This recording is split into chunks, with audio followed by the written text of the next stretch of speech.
The Little Witch Adventures. Chapter 1. The Little Witch and the Ride Back Home.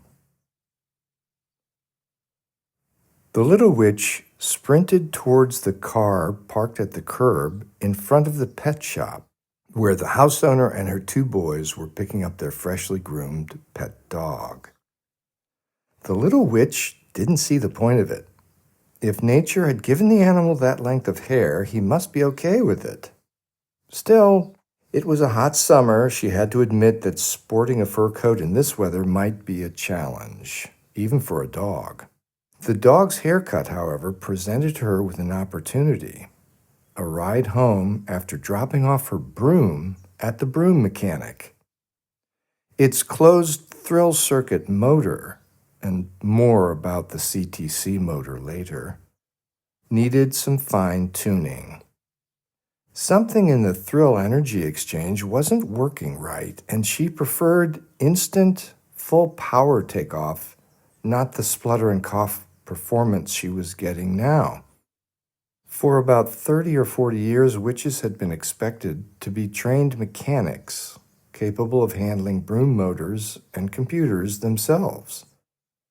With the introduction of the CTC motor, brooms could travel 10 times faster than before. The little witch supposed that was a good thing. She wasn't sure.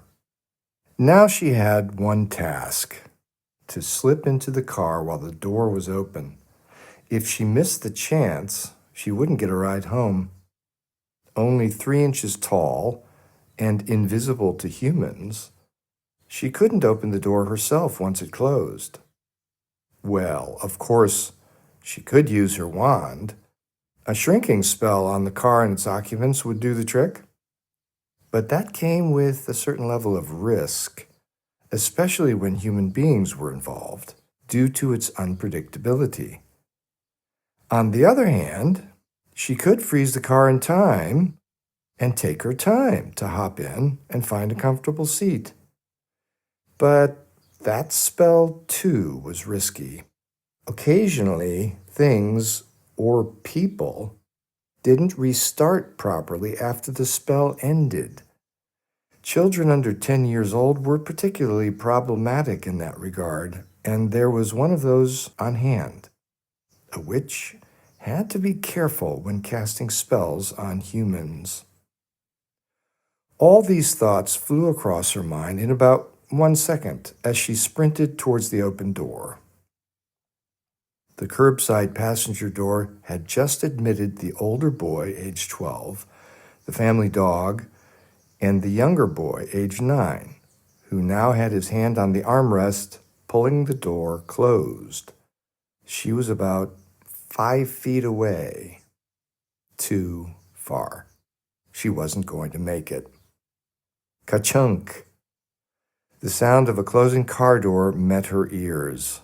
She slowed down to a discouraged stop, watching and expecting the car to pull away. It looked like she was in for a 2-hour walk on a hot summer day. What did witches do before they had brooms, she wondered. Suddenly, from inside the car came a shrill shriek. It sounded like the older boy yelling, "Shotgun! I get shotgun!" He threw his door open, leapt out, slammed it behind him, and ran around to the front passenger side just as the younger boy realized he wanted the same seat. Desperately, or so it seemed. To the little witch, it looked like some incomprehensibly strange ritual, absurd in the eyes of the uninformed, yet utterly serious to those involved. Fortunately for her, the younger boy had jumped out in pursuit of the shotgun, leaving his door open. The little witch strolled casually to the edge of the curb and hopped into the back seat area easily. Her only concern was the dog, who was still there. Luckily, she was invisible to that particular breed. She just didn't want to be stepped on.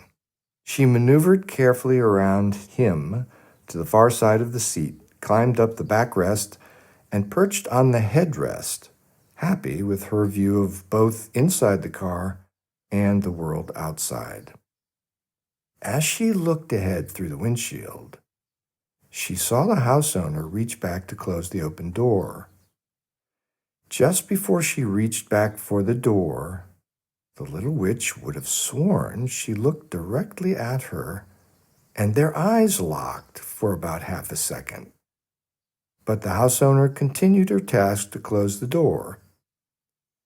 She somehow managed to quell the civil war that had erupted between her two boys and started the car for the drive home, which was the little witch's home, too. But perhaps we should start at the beginning. Once upon a time, not so long ago, there was a little witch. And when I say little, I mean really little, like about 3 inches tall.